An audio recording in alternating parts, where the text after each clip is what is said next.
Hello friends, সবাইকে welcome জানাই নতুন একটি ভিডিওতে। এই মুহূর্তে যে আপডেটটি দিকে আমরা নজর রাখবো সেটি হচ্ছে স্কুল সার্ভিস কমিশনের চাকরি বাতিল মামলা গড়ালো লোক আদালতে।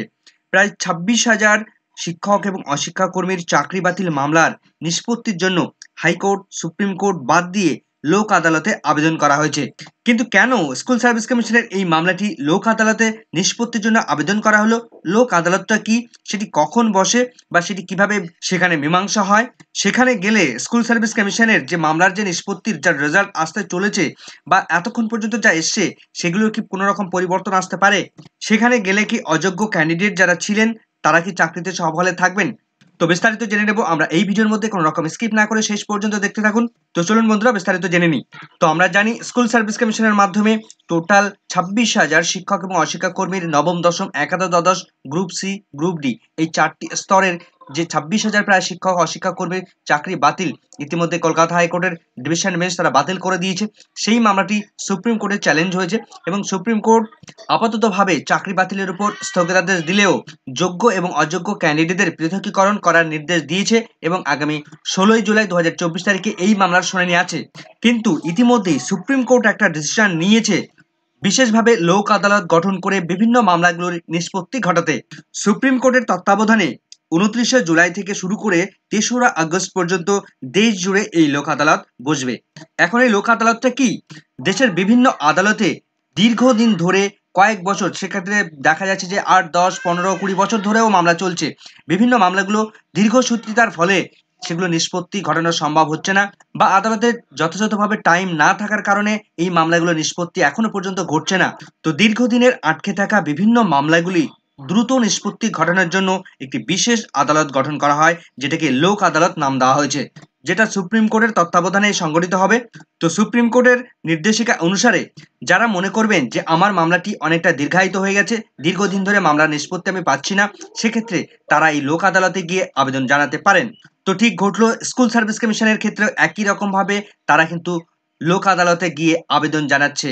তো ইতিমধ্যেই কলকাতা হাইকোর্টের লিগ্যাল সার্ভিস কমিটির সচিবালয় থেকে একটা গুরুত্বপূর্ণ নোটিশ জারি করা হয়েছে। সেই নোটিশে জানানো হয়েছে যে দীর্ঘদিন ধরে যে সমস্ত মামলাগুলো আটকে রয়েছে, যে মামলাগুলো এখনো পর্যন্ত নিষ্পত্তি ঘটাতে কোনো রকম প্রবলেম হচ্ছে, যারা ইচ্ছুক তারা ইতিমধ্যেই লোক আদালতে গিয়ে আবেদন জানাতে পারেন। এখন প্রশ্ন হচ্ছে যে লোক আদালতে মূলত কোন কোন মামলাগুলো যায় সাধারণত?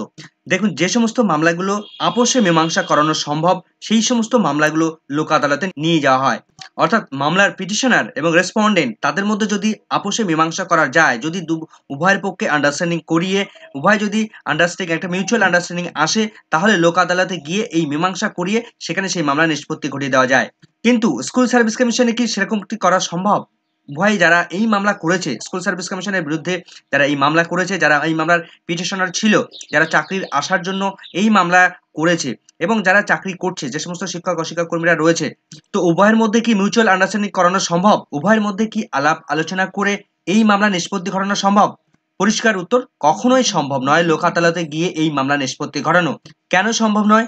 তার কারণ এই মামলার যারা পিটিশনার তারা চায় যাতে করে কোনো রকম ভাবে যারা ডিপ্রাইভ হয়েছেন তারা কোনো রকম ভাবে চাকরি পাওয়ার। আবার অন্যদিকে ইতিমধ্যে হাইকোর্ট এবং সুপ্রিম কোর্টে ইনভলভমেন্ট এসছে যে সেখান থেকে যোগ্য এবং অযোগ্য ক্যান্ডিডেটকে পৃথকীকরণ করতে হবে। সুতরাং সেখানে যদি অযোগ্য ক্যান্ডিডেট থাকে তাহলে তাদেরকে তো পৃথকীকরণ করতেই হবে, তাদেরকে তো চাকরি থেকে বাদ দিতেই হবে। যতক্ষণ না পর্যন্ত বাদ দেওয়া হচ্ছে ততক্ষণ পর্যন্ত তো পিটিশনাররা তারা কোনো অবস্থাতে এই মামলার নিষ্পত্তি ঘটাতে যাবে না। সুতরাং পিটিশনাররা কখনোই চাইবে না এই মামলাটা আপোষে মীমাংসা করতে। তো আগামী 29 জুলাই থেকে শুরু করে 3রা আগস্ট পর্যন্ত সারা দেশ জুড়ে এই লোক আদালত বসছে। তো ইতিমধ্যে স্কুল সার্ভিস কমিশনের যে চাকরি বাতিল মামলা, সেখানে 26,000 শিক্ষক অশিক্ষক কর্মীর চাকরি বাতিল মামলা, সেই মামলাটি কিন্তু ইতিমধ্যেই এই লোক আদালতে আবেদন জানানো হয়েছে সেখানে বিস্তারিত শুনানি করানোর জন্য বা এই মামলার মীমাংসা করানোর জন্য। কিন্তু এটা কিন্তু পরিষ্কার যে এই মামলা কিন্তু লোক আদালতে কোনো রকম ভাবে মেটার সম্ভব নয়। তো এসএসসির এই মামলাটি লোক আদালতে যে আবেদন করা হয়েছে তার ডকুমেন্টসটা আমরা একটু দেখে নেব।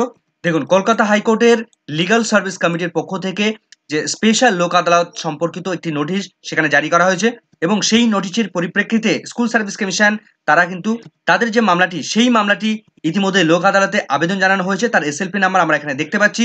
তো সেই সংক্রান্ত আজকের ডেটে কিন্তু 5/7/2024 তারিখে 3:50 সেখানে অ্যাপিয়ার করার কথা বলা হচ্ছে।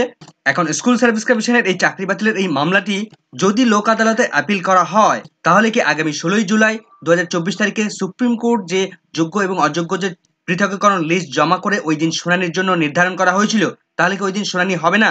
সেক্ষেত্রেও কিন্তু একটা সংশয় এসে যাবে। কেননা যারা লোক আদালতে আবেদন জানাবে তারা কিন্তু সেখানে দাবি জানাতে পারে যে এই মামলাটি আমরা লোক আদালতে আবেদন জানিয়েছি সেখানে নিষ্পত্তি করানোর জন্য। তো সেক্ষেত্রে 16ই জুলাই তারিখে কিন্তু শুনানি নিয়ে একটা সংশয় তৈরি হতে পারে। তবে তার আগে কজ লিস্ট দেখলে সেটা আমরা অবশ্যই বুঝতে পারবো। তো যাই হোক, স্কুল সার্ভিস কমিশনের এই চাকরি বাতিল মামলা কিন্তু কখনোই আপোষে মীমাংসা করানো সম্ভব নয়। এটা লোক আদালতে গিয়ে মীমাংসা করার মতো মামলা নয়। তো সেক্ষেত্রে যতই লোক আদালতে যাক না কেন, এই মামলা কিন্তু ঘুরে ফিরে পুনরায় আবার সুপ্রিম কোর্টে আসবে। পুনরায় আবার মাননীয় চিফ জাস্টিস তিনি কিন্তু বিচার করবেন এই মামলাটি, আশা করা যেতে পারে। তো সেক্ষেত্রে স্কুল সার্ভিস কমিশনকে অযোগ্য এবং যোগ্য ক্যান্ডিডেটদের লিস্ট পৃথকীকরণ করে আলাদাভাবে কিন্তু তাদেরকে দিতেই হবে। তো তখন কিন্তু অযোগ্যদের চাকরি বাতিল কিন্তু হওয়ার সম্ভাবনা অনেকটাই বেড়ে যাচ্ছে। এখন সুপ্রিম কোর্ট শেষ বিচার করবে, দেখা যাক পরবর্তী আপডেট কি আসে। আপাতত এই ভিডিওটি ভালো লাগলে অবশ্যই একটু লাইক এবং কমেন্ট করে যাবেন। চ্যানেলটিতে নতুন হলে অবশ্যই একটু সাবস্ক্রাইব করে রাখার অনুরোধ রইল। পাশে থাকা বেল আইকনটি অবশ্যই অন করে রাখবেন পরবর্তী ধরনের আপডেট সঙ্গে সঙ্গে পাওয়ার জন্য। সকলকে ধন্যবাদ।